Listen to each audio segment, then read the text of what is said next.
Shubor nakaslem jong unongsan Hima. Kajing Syai Khunrei ki long kami hapo ka jala Meghalaya ka long ka bajur bha bat ki babun ki Kynthei ki mat ya Shibun ki jing bat ki jing Sha ban ben hayeng hasem ha ki lok jong ki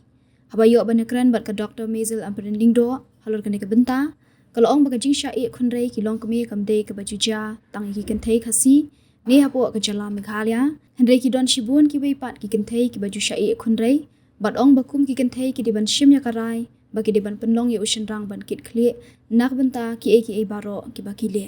ka Dr. Ampareen kalau ong bakum ki Kynthei ki diban don ya gajing tali bat kumba kalong ki la don Shibun ki an ba pher hak baki nuki Shynrang ki ba pen armet ya ka Kynthei ki diban siu ya ka bai bam lem kumta Pynngat haki kendon an ki bating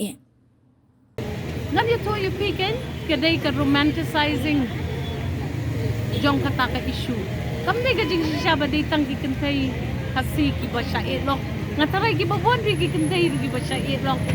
tabaka sulong kumta ngataray ngidi ban siyam ya kaway karay kum kilong jinglong Kynthei jungi hold men accountable for anything they do but usually kadai hi para Kynthei banginya unite on this front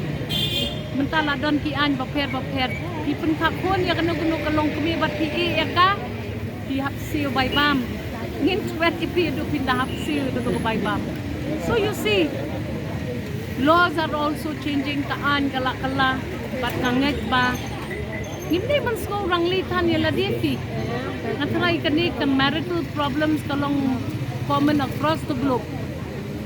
kasulong ba mangi pede namar ba inherently Shynrang wan song shi you can pay the really get don kata ka conflict ka bakamlong mo visible and many women suffer no matter what community or religion they belong to. Women are silent sufferers and don't think that it is a rosier picture anywhere else. No, we are equally we are also faced with the same problems which women across the globe face.